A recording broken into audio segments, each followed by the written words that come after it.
This is Goss's Garage with Pat Goss, co-host of PBS's MotorWeek.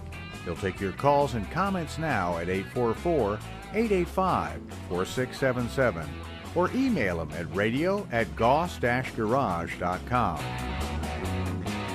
And now, Pat Goss. Hi everybody, and welcome to another edition of Goss's Garage. I'm Pat Goss. Love to have you give me a call, 844-885-4677. We can talk about anything that deals with automobiles or something with an engine in it. 844-885-4677. Questions or comments, doesn't make any difference, give me a call, 844-885-4677. Now, we've been having some really crazy weather. You know, deep south getting snow and so on. Wow, don't know what's going on. Anyway, don't mean to, go on and on about problems relative to snow and driving and so on, but here's something that has become very common. I've been getting a lot of questions about this. Like this one, I received a question from Larry in Baton Rouge, who wants to know why his ABS brakes and ASR didn't keep him from sliding into a Jersey wall in a recent snowstorm. Well, the answer to that is complicated. First, you must understand that nothing can replace the human mind behind the wheel of a car. No matter how advanced your car is or how many gadgets and nannies it has, nothing can think like a human. Now, perhaps in the future, but right now, in a car, no way, no how. Now, to understand Larry's problem, you first must understand how modern electronic controls like ABS, which stands for anti-lock brake system, and ASR, or anti-slip regulation, work, and why you still have to know how to drive.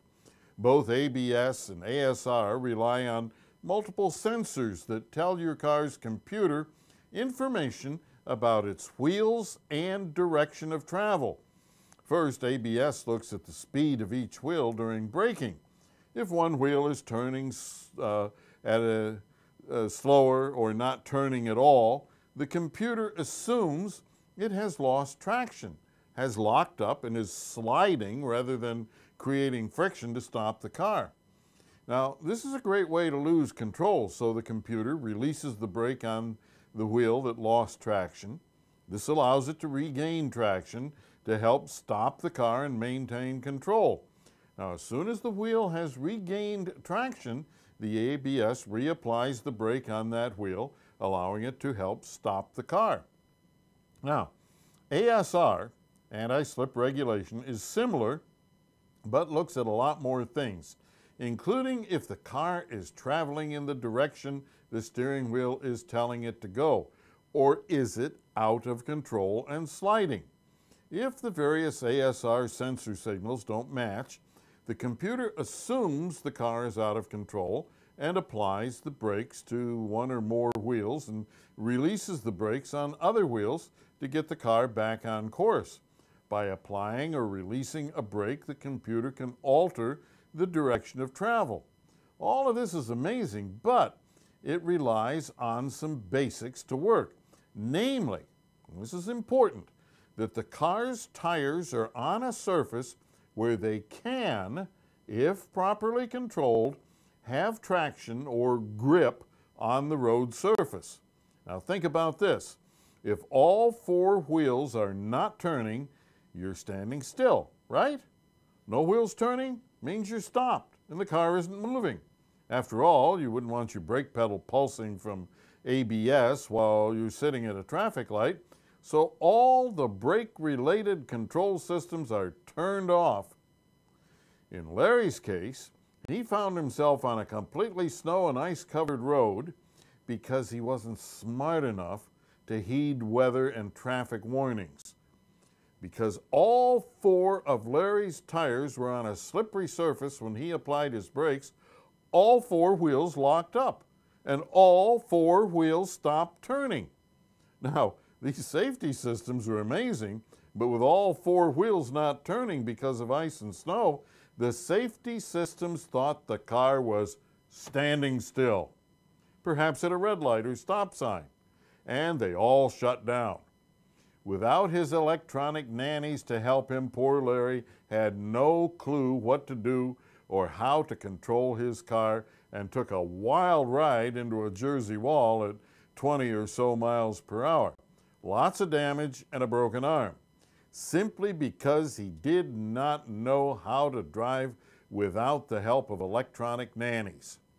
Bottom line, if you don't know how to drive without electronics to keep you out of trouble, stay off the roads when there is snow and ice. The most amazing electronic systems are often confused by slippery roads. So keep that in mind. It is, wow. You know, we become so dependent on a lot of these systems that we don't know what to do when one of them doesn't work. And this business of having all four wheels on the ice or some slippery surface and all four of them locking up at once, you know, unless you know how to release the brake and do threshold braking and different things like that, you know, these systems can't do anything because they think you're sitting still. So it's really a big issue because people are not trained how to drive anymore.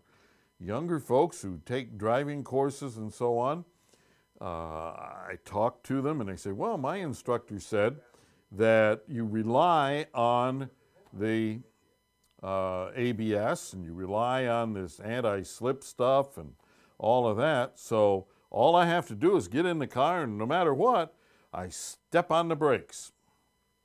Well, you know, ABS, there is a rule out there. We use it on MotorWeek, and that is stand and stay. In other words, you're going to stand on the brakes, you're going to stay on the brakes, and then you're going to steer. It's stand, stay, steer. Well, that works good when you're on dry pavement and so on. You stand on the brakes, you stay on the brakes, you don't pump them or do anything like that, and you steer around what you're trying to avoid hitting, because when your ABS is working properly and you're on a road surface where you can get traction and so on, the ABS allows you to steer the car. That's what you lose without ABS, is that you don't have the ability to steer the car skids. Well, that's what happens when you get on a really slippery road where all four wheels are locked up and sliding and so on. You can't steer, you can't do anything, so you have to know what to do under those circumstances. Otherwise, you're going to be in trouble. All right, let's talk to Chris from Pennsylvania. Hi, Chris. Welcome to Goss's Garage. Hey, Pat. It's an interesting story about the ABS. I still can't get out of the habit of pumping my brakes. Anyway, 2005 Ford Escape, it keeps misfiring on cylinder number 4. And I got new connectors and I got new coils and new plugs in there. The only thing I didn't do was change the PCM. And I'm getting actually power right at the coil. And no matter what coil I put on there, I've got several extra coils and plugs that I use to test it. And no matter what I put on there, it will not fire. But the one next to it will fire the same coils and plugs, the number 5 cylinder. All right. Now, you're saying won't fire. Have you checked for spark output on that coil?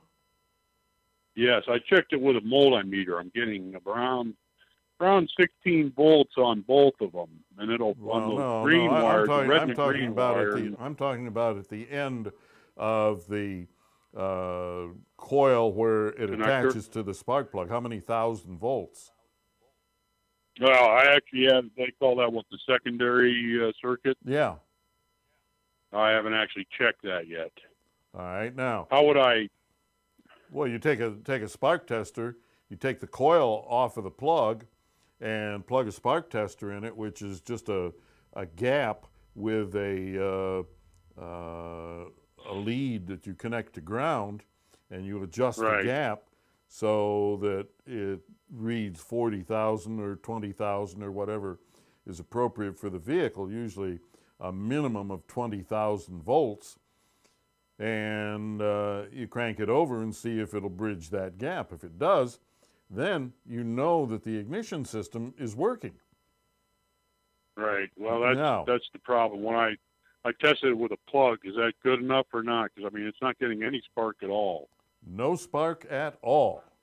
All right. Zero. But the one, number 5 next to it, I can do run the same test with that one, and with the same coils and plugs and everything, and it will spark. Okay. All right. So now what you need to do is you need to check the ground circuit on that coil back to the PCM.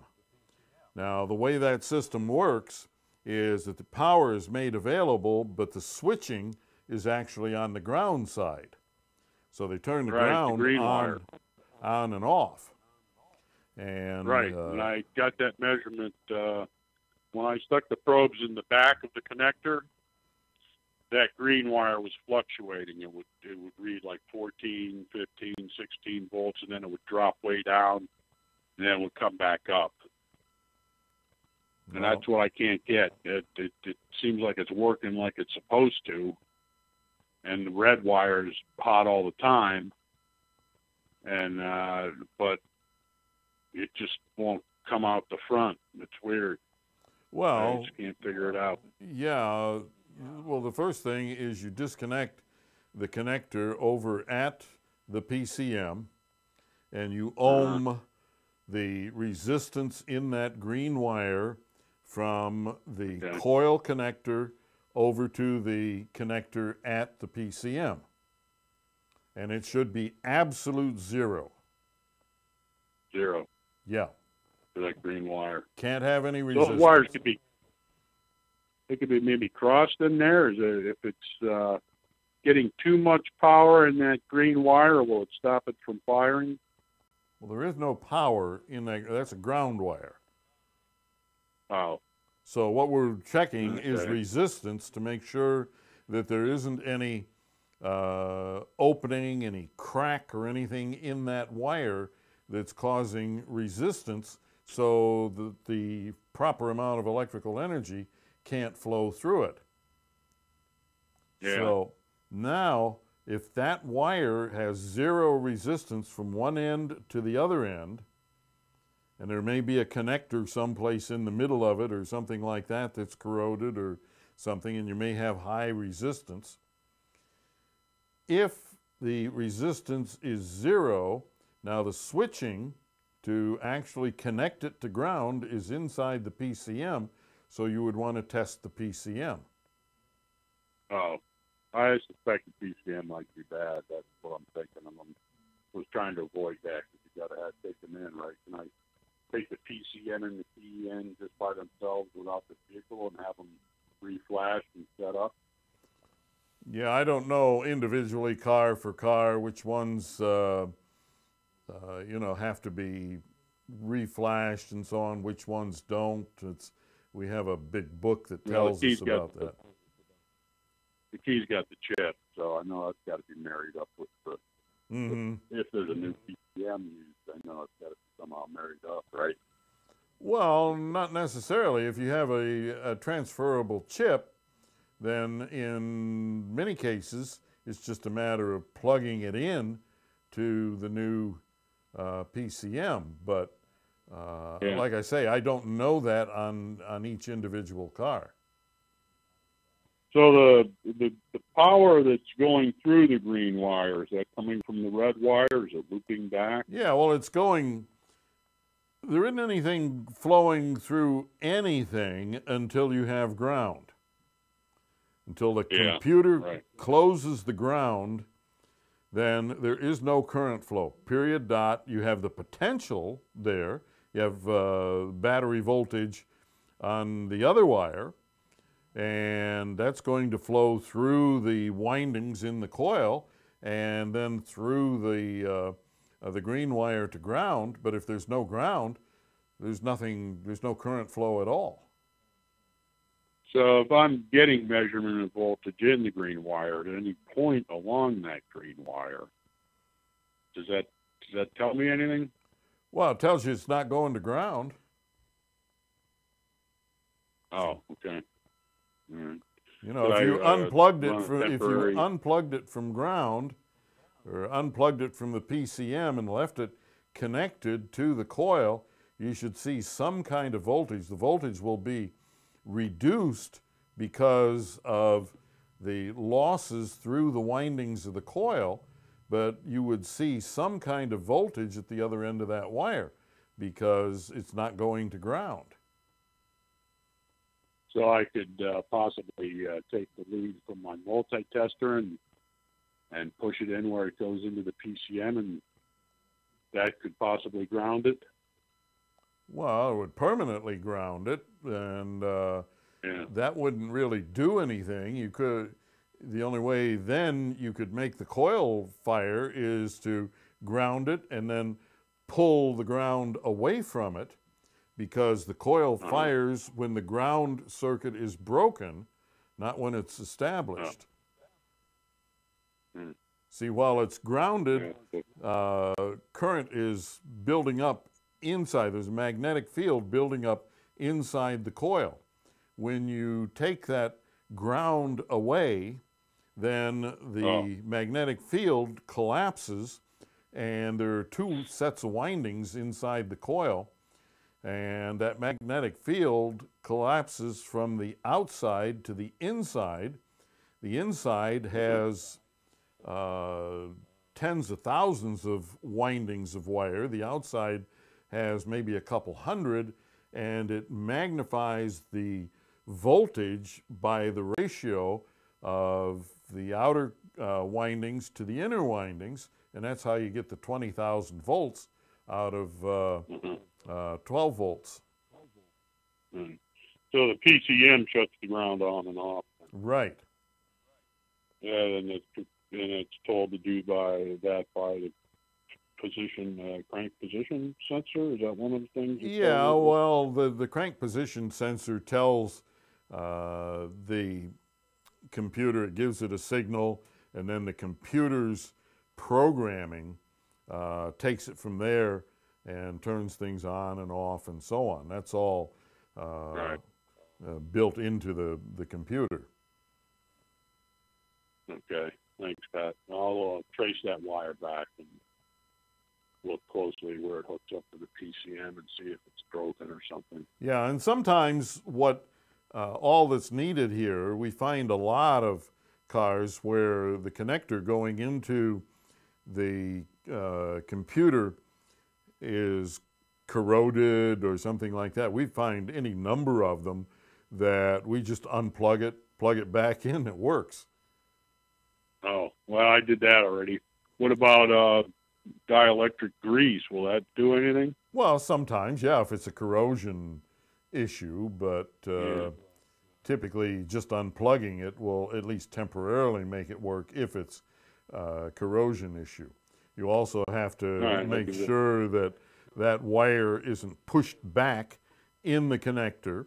We see that sometimes where they weren't clipped properly when the wire harness was made, and over time they will migrate back so they don't make a good connection. And so you have to look at the how deep each one of the metal connectors is inside that big plastic connector. Yeah.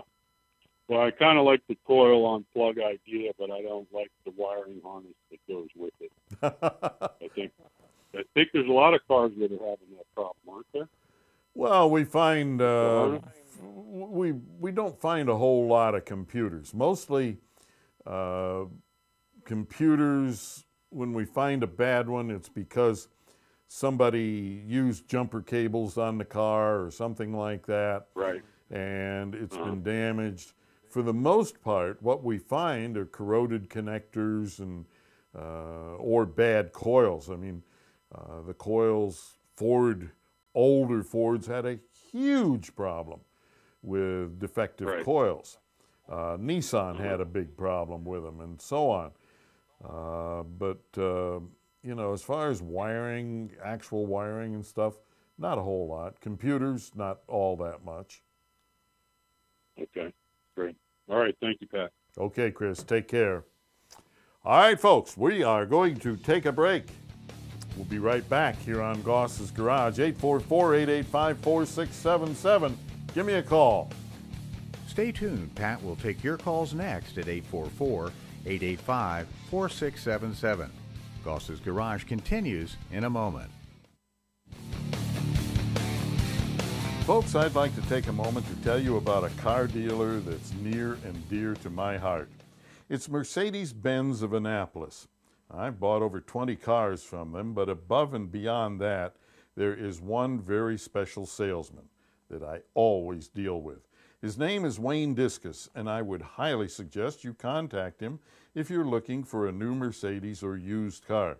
He can handle local and national sales. Check out Mercedes-Benz of Annapolis at mercedesofannapolis.com and meet Wayne Discus. Hey, be sure to tell Wayne Pat Goss sent you. mercedesofannapolis.com. This news and views is from Auto Care Pro magazine and deals with automatic transmissions. Although their story relates to an Audi that refused to shift, it could apply to most cars. In this case, the tech did all the proper preliminary tests, including a visual inspection of related parts, which revealed a badly corroded transmission computer. Seems someone had replaced the cabin air filter and didn't properly install its cover. Now, this allowed water to leak onto the computer, and over time the water caused corrosion and no shift. A new module made the Audi shift like new. The tech also reinstalled the cabin air filter cover properly. There are two primary lessons here. First, just because the symptoms are horrific doesn't mean the cause is horrific. In fact, seemingly huge problems may be cheap to fix. Second, this is a case where you'll probably be taken if you didn't pick a good shop. That's because you've already convinced yourself you need a major repair, and when the shop confirms what you suspect, you just go for it. This shop could have easily sold a completely unnecessary transmission, but instead was honest and saved the owner thousands of dollars. So select your shop carefully. Rather than just cheap, look for ASE certification, skill, quality, and above all, honesty. Too often the cheapest estimates come from shops with overall lower skill sets, or in some cases something much worse, more greed and less honesty.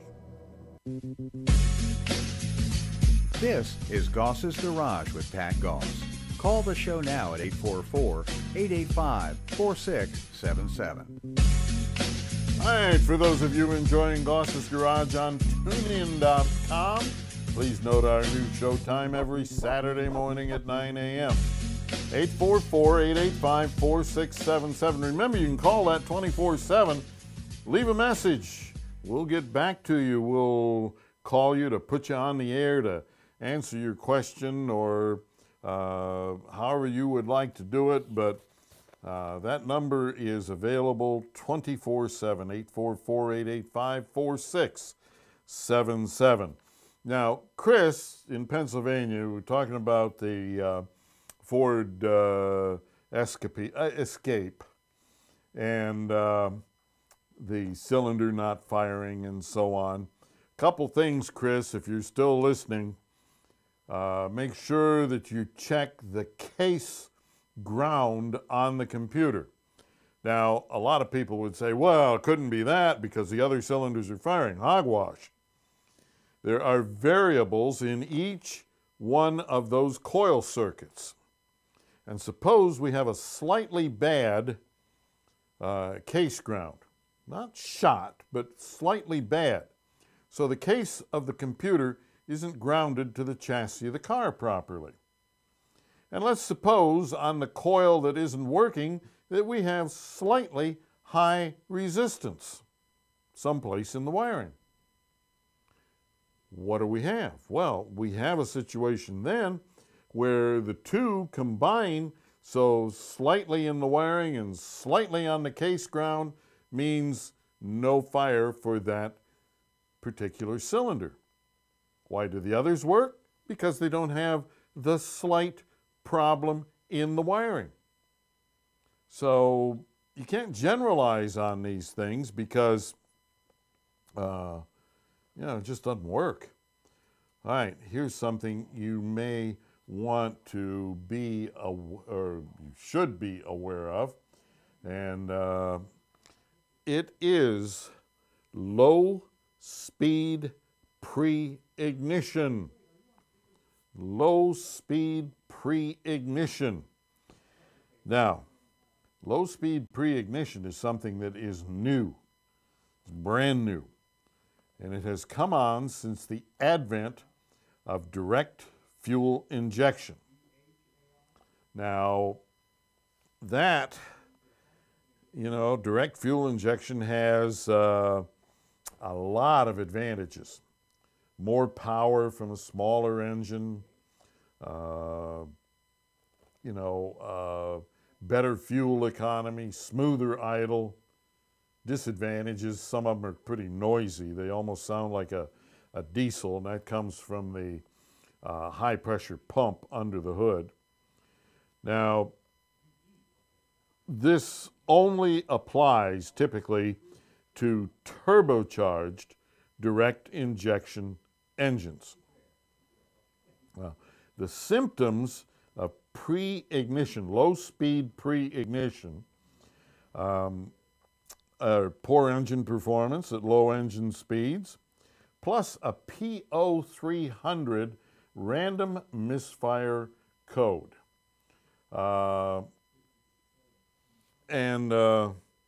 These two things combine to tell you that you might have low-speed pre-ignition. Now, we'll talk more about that in a minute, but we have,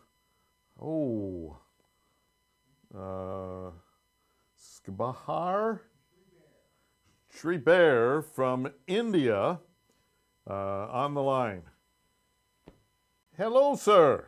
Hello, sir. What can we do for you? Sir, I have a doubt. I actually went to my Honda dealership in India for cleaning the throttle body. These people are using choke and carburetor cleaner to clean the throttle body. So what happens is some kind of coating is present on the throttle body and it is coming off. These guys are saying that the coating is of no use and don't worry about it. So are they telling the truth? All right. Now, I didn't catch all of that. So you took your... Sir, actually, I went to the Honda dealership in India to clean the throttle body of my car. Right. All right. So these guys are using choke and carburetor cleaner to clean the throttle body. No. So after cleaning, I saw that some kind of coating was present on the throttle body, which came off after they cleaned. They are saying that coating is of no use. All right, your So car, are they telling the truth? your Honda does not have a coating. Yes, sir, it was having a coating on the edges. Okay, on the then, edges of throttle body. Around the circumference of the disc, all there was right, some kind of then, silver then, color coating. then Guys are that's, saying, then if yours has a because coating, that is probably something relative to cars outside the U.S. But okay, any way you go about it, you never, under any circumstance, use carburetor and choke cleaner to clean a throttle body, coated or uncoated or anything else, because if nothing else, the fumes from it can get into the control area because it goes around the throttle shaft. Some of the liquid may get in there, and it is damaging to the electronics. sir. But if I argue with them, they are not agreeing with me. Oh, what am I supposed to do? Well, you know, dealers rarely, at least in the United States, dealers rarely admit to a mistake. They say it's a coincidence and you'll have to buy a new this or that or the other thing, but it had nothing to do with us. So I don't know how you get But around that. they are saying that it is recommended by Honda only. So I doubt that. I don't know where else should I go and complain. If I contact Honda, they are not even helping me out. So Well, I am worried whether it would have damaged my car. yeah, Honda is tough. Honda, you know, you know, they disavow just about everything. At least that's been my experience here in the States. And you really, really have to get serious with them in order to ever get any place. But the thing of it is that you have to be able to prove that they are the direct cause of your current problem. I don't know how to approach the issue, sir, because they're saying for every car and for thousands of cars, they are using this one only. I am not the first person they're doing, and I am completely wrong, they are saying. Yeah, I don't know how you prove something like that. I really don't. But you know, you can go on the internet. You can find cautions and bulletins and so on that warn about the consequences of doing stuff like this, and that might help you. But other than that, I really don't know what you would do. Thank you, sir. I wanted to know how exactly to approach the issue, because I learned all these things from watching your videos only. But when I go to the dealership, these guys are like, you don't know about the car. We are the one who maintain your car, so we won't take your queries. They are like that. So I want to thank you for making so many useful videos. So it's very helpful for us. Okay, thank you. Ah, yes, using carburetor cleaner to clean a throttle body on a modern car. Not good. But then how do you go about proving that a dealer did something wrong? I don't know. That gets to be a real problem. And you know, we see stuff, I get questions and things like this all the time, and I don't know how you combat these things. I really don't. I wish I did. If anybody has any suggestions, give me a call. Let's talk about it. 844-885-4677. We're going to take a break. Goss's Garage will be right back. Operators are standing by to take your call for Pat at 844-885-4677. Goss's Garage continues in a moment. Think you'll pocket a lot more money if you sell rather than trade your car? Perhaps, but appearance sells cars, and your poor car is a bit grungy. There's dull paint, that ugly coffee stain on the seat, and a sweaty arm stain on the door, plus crumbs in every crack and crevice. Yep, when you look close, it's kind of ugly, and sadly for you, most used cars are bought on looks more than condition. That means a good cleanup job, or pay a couple $100 to have it done. Next, because many used car buyers pull dipsticks and check fluids, you should clean the engine bay and change all the fluids.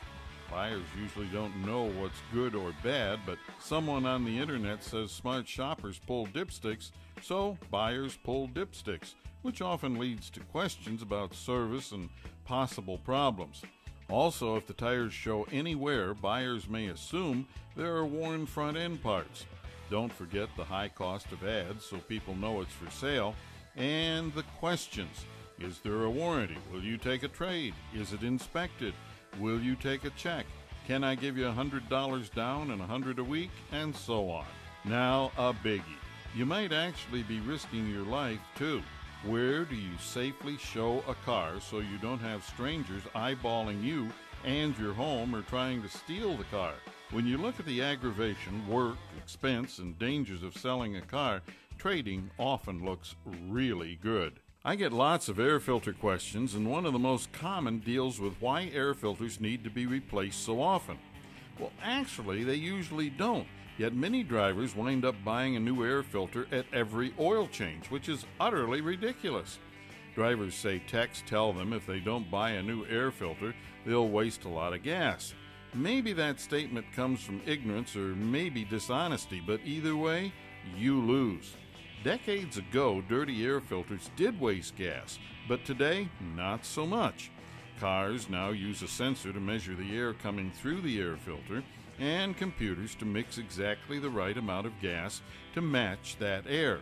So even though a dirty air filter reduces airflow into the engine, it doesn't affect gas mileage because the computer is always precisely matching fuel to the incoming air.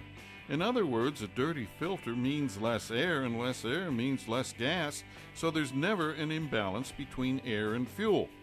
Certainly when a filter gets really, really dirty, it can cause performance problems, but even then it may not affect gas mileage. So how long do air filters last? Unless you drive in really dusty conditions, air filters usually last 30 to 60,000 miles. Overselling of air filters is an enormous problem, and the best way not to be taken is to learn how to check your own air filter and check it twice a year. Now, back to Goss's Garage with your host, Pat Goss. Hey folks, we always need your support, so please subscribe to Goss's Garage on YouTube, follow us on Facebook, and for more car tips, tricks, and money-saving ideas, visit goss-garage.com. All right, before we talk to the gentleman from India, we were talking about low-speed pre-ignition. Low-speed pre-ignition. And this happens on cars with direct fuel injection. That's where the fuel is injected directly into the cylinder as opposed to being injected into the intake manifold. Symptoms: poor engine performance at low engine speeds, and codes P0300, which is a random misfire code. Now, a lot of technicians don't know about this. This is something pretty new. Now, what is pre-ignition? Well, pre-ignition is where there's something in the cylinder that causes the fuel in that cylinder to burn too fast. Now, if you stop and think about it, the fuel burning is not instantaneous. It's, in the whole scheme of things, it's a relatively slow burn, and it expands, and as it expands, it pushes the piston down. Now, the piston comes up to compress the fuel and air mixture inside the cylinder. Now, as it's doing this, if there's something that causes the fuel and air mixture to burn too rapidly, the piston is coming up, the fuel burns too fast, or it is ignited too early, and it starts to expand to push the piston down. Well, the piston is still coming up, so this downward force slams against the top of the piston. I mean, it's just like taking a hammer and hitting the top of the piston. Remember, this burning fuel is creating enough energy to propel the car down the road, so it coming against the tops of the pistons can break pistons, can bend connecting rods, can bend or break crankshafts, all kinds of really expensive stuff can happen. Now what's supposed to happen is that the piston comes up, it completes its compression of the fuel and air mixture, and the fuel is ignited, and it starts pushing down just as the piston reaches the top of its stroke, and you have this smooth transition. It pushes the piston down, creates power. Now, the thing that is happening here on these is that this low-speed pre-ignition is happening because of oil. All right, now, there are tiny oil droplets that always exist in the crankcase vapors of any engine. These droplets of oil can find their way into the combustion chamber through the gaps between the piston rings and the cylinder walls. These gaps change as the piston travels up and down. Also, the vacuum generated during the intake stroke, when the piston comes down, it sucks air into the cylinders, vacuum at that point, can pull oil into these things and into the cylinder. Now, in the engines that are prone to this low-speed pre-ignition, this oil can ignite with the fuel before the spark plug can ignite the mixture at the right time. Apparently the flash point of the oil is lower than the flash point of the fuel and air mixture. Now some of that is caused by extremely lean mixtures that they're running these days. Now, in the past, we had to have an air-fuel ratio. Air-fuel ratio, the amount of air relative to the amount of fuel.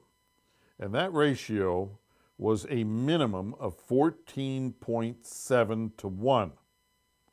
14.7 parts of air to 1 part of fuel. Now, that 14.7 to 1 was the minimum that was necessary for the catalytic converter to do its job. Well, now they have found that these ratios can go considerably higher than that. Catalytic converters and everything work as well or better, but because of these lean fuel mixtures, the leaner the fuel mixture, the harder it is to ignite. So we absolutely have to have the spark to ignite the fuel. But if we get a droplet of oil in there, and the oil can be ignited as a result of the residual heat in the cylinder and stuff like that, then it will ignite and cause the fuel and air mixture to burn. All right. Now, the thing is that you have to have exactly the right type of oil in order to prevent that in these engines. So, what are we talking about here? Well, we're talking about oils SN. Now, you look at the donut on the container of oil, you have API service number SN. That tells you the quality of the oil and what cars it can be used in and so on. Now, we want for these turbocharged, low-speed, pre-ignition prone cars, we want SN+. Now, some manufacturers are making their own oils to these specifications and so on. Like GM, they have their Dexos oil is designed with additives to prevent this problem. So you want to make sure that you get that. There's going to be, now if you know anything at all about oils, you know that there is a rating called ILSAC, I-L-S-A-C. The current best oil in ILSAC is GF5. Now there is a new ILSAC rating coming out that is going to be with us before too very long. It's a GF6. That GF6 addresses these problems. So, you know, this business of you're playing around with oils and stuff like that, changing viscosities and going to the cheapest guy in town, it just doesn't work anymore. These cars are so highly designed and tuned and so on that even teeny little things like one speck of oil sneaking into the combustion chamber could destroy your engine because of low speed pre-ignition. So here's the thing. Original equipment manufacturers are increasing the immediate implementation of a supplement to ILSAC GF5 to protect turbo gasoline direct injection engines from catastrophic damage. I have both on my BMW. It is direct injection and it is turbo. The API SN Plus supplement is not a new category and will be available alongside the current API SN symbol and ILSAC GF5 categories. The SN Plus, and that's what you want to look for, designation, will appear in the API donut symbols sometime in the second quarter of 2018, so it's coming up, and will be a voluntary category alongside the current API SN. Complicated? Yeah, maybe.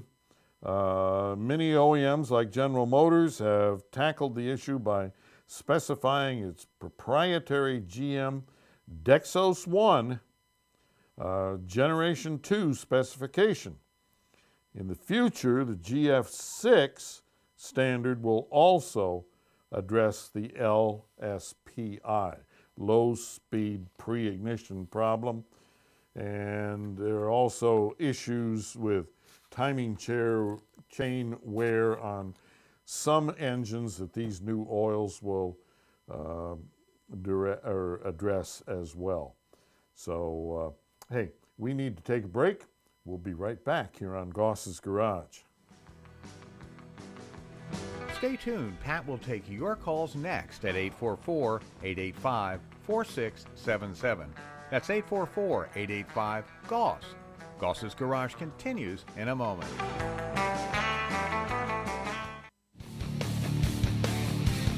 Folks, I'd like to take a moment to tell you about a car dealer that's near and dear to my heart. It's Mercedes-Benz of Annapolis. I've bought over 20 cars from them, but above and beyond that, there is one very special salesman that I always deal with. His name is Wayne Discus, and I would highly suggest you contact him if you're looking for a new Mercedes or used car. He can handle local and national sales. Check out Mercedes-Benz of Annapolis at mercedesofannapolis.com and meet Wayne Discus. Hey, be sure to tell Wayne Pat Goss sent you. mercedesofannapolis.com. Do you use the proper strategy when buying replacement parts for your car or truck? Hi, I'm Pat Goss for Goss's Garage, and I've noticed that many of you who buy auto parts make a huge mistake. you shop for one and only one thing: price.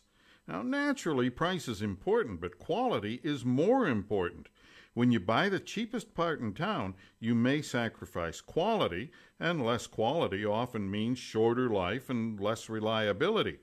In some cases, the cheapest part may even compromise vehicle safety. For the best value from the parts you buy, look for the lowest price, but only on high-quality parts. When you compare prices, be sure you're comparing parts that have the same specifications. And never buy a part with a lower rating than your car requires. What many drivers don't realize is cheap can be very costly in the end. Quality usually costs less per mile over the long haul. I'm Pat Goss for Goss's Garage. This is Goss's Garage with Pat Goss. Call the show now at 844-885-4677. That's 844-885-GOSS. And now, Pat Goss. Goss's Garage on TuneIn.com. Please note our new showtime every Saturday morning at 9 a.m. Eastern. All right, we're talking about oil. You know, what exactly is oil testing?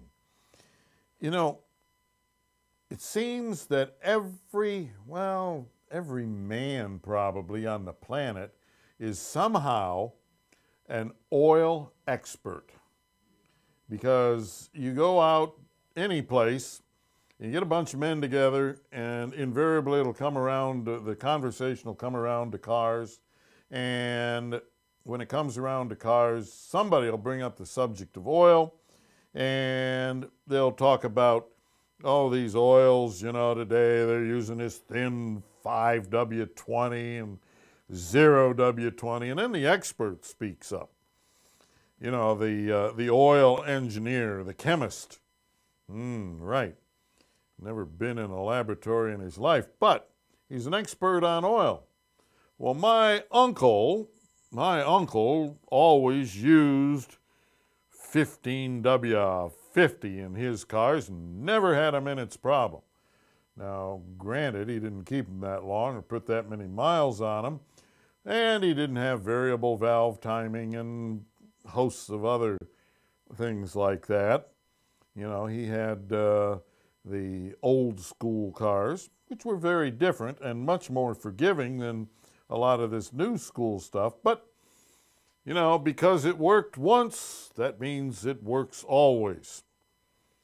That's wrong. Because it worked once means one thing. It worked once. It doesn't mean it'll ever work again. Doesn't mean it will ever work every time. But our oil expert steps up and, oh, you know, got to get rid of that 020 or that 520 and put some 1550 in your car. Make it last forever. We don't know anything about oil. And maybe he works as a technician. He still doesn't know anything about oil. He doesn't know anything about long chain molecules or anything like that. He doesn't know about the linking of molecules and how they react to heat and how the viscosity improvers work and so on. That's the job of the oil experts, the people who test oil. Now, most of the testing is done by the manufacturers. They determine what works in a given engine, what makes it last the longest, what gives you the best fuel economy, and all of these different factors, because oil is critical. And thicker oil is not better, thinner oil is not better. The right oil, the one that was determined to be best for the engine by the vehicle manufacturer, the right oil is better. Not what Uncle Harry says or anything like that, because Uncle Harry don't know and never will know. Of course, he's so puffed up on his knowledge that he's going to try to convince you that, that he knows. Anyway, once these parameters are set up for the car, then there are testing labs, API, ASTM, all of these different companies that test the various oil companies' oils to make sure that they meet the specifications set down by the vehicle manufacturer. So, you know, don't listen to these blowhards that think they know more than they ever could know. All right, Chris from Gaithersburg, Honda Accord, welcome to Goss's Garage. Hey, Pat. This Honda has kind of gets white corrosion on some of the brake lines. I mean, it's had it for a long time, and every once in a while I'll spray it off with water, you know, in the wintertime, various points. But I was just wondering, is that type of corrosion what it is, and is there something that can neutralize it if it's something that's bad? Well, it's very bad because eventually it will eat a hole through a brake line, and during a panic stop, typically, where there's a lot of pressure on the brake line, once it's weakened, the brake line will rupture and your pedal will go to the floor, and not good. So what we do on older cars, first thing we do is clean the brake line. You want to get rid of all the corrosion that you possibly can. And then we go to the marine supply store or someplace like Granger, and we buy an anti-corrosion coating. It's like, it's kind of a waxy thing. The best one that I've found comes from Mercury Marine, and it's used on things around boats to coat things that are prone to corrosion from salt water. And you just completely coat all of the brake lines on the car. And you'll have to redo it probably at 2 years, and that prevents any further corrosion. Okay. To get it off, is it usually to clean? You said you got to clean it before you put that on. I mean, is it you just use kind of like a brush and soap and water, or? Well, brush, and the best thing is baking soda and water, because the baking soda will neutralize some of the corrosive action. This stuff comes from salt, the winter salt, and especially the brine that they've been using the last few years. You know, those lines of liquid that they spray on the highway before they put the salt down. That stuff really sticks to the road, and when it gets sprayed up underneath the car, it really sticks to stuff under there. In the last, I guess, 10 years, we've seen a real spike in failed brake lines. In the last 10 years, we typically, every year, do more brake line replacements than we did in the first 30 years we were in business combined. So it's a really big problem. Newer cars have a special coating on them that helps prevent that, but older cars didn't have that coating. Okay, great. Thanks, Pat. Okay, take care. Ah, yes. Road salt and so on. It's all necessary. No question about that. But, all right, 844-885-4677. Write it down. Give us a call during the week. Give me your question and so on. Love to talk to you. Thanks for listening. Thanks to Steve McMillan and George Stockton for producing today's show.